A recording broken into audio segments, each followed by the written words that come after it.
Chair Powell, you're recognized. Thank you for joining us. Thank you, Chairman Brown, Ranking Member Toomey, and other members of the committee for the opportunity to testify today. The economy has continued to strengthen. The rise in Delta variant cases temporarily slowed progress this past summer, restraining previously rapid growth in household and business spending, intensifying supply chain disruptions, and in some cases, keeping people from returning to work or looking for a job.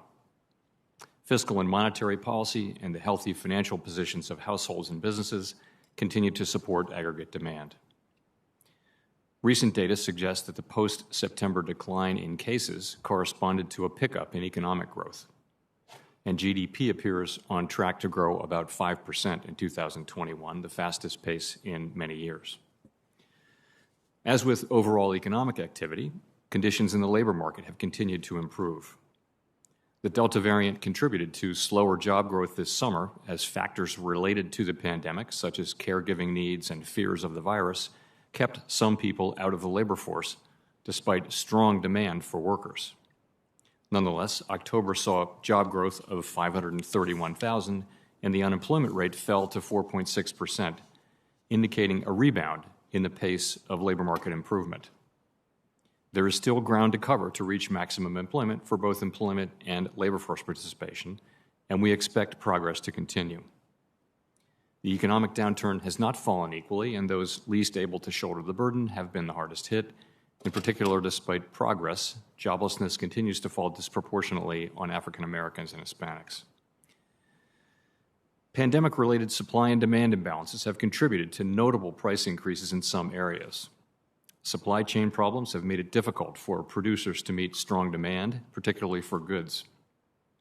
Increases in energy prices and rents are also pushing inflation upward. As a result, overall inflation is running well above our 2% longer-run goal, with the PCE price index up 5% over the 12 months ending in October. Most forecasters, including at the Fed, continue to expect that inflation will move down significantly over the next year as supply and demand imbalances abate. It is difficult to predict the persistence and effects of supply constraints, but it now appears that factors pushing inflation upward will linger well into next year. In addition, with the rapid improvement in the labor market, slack is diminishing and wages are rising at a brisk pace. We understand that high inflation imposes significant burdens, especially on those less able to meet the higher costs of essentials like food, housing, and transportation. We are committed to our price stability goal.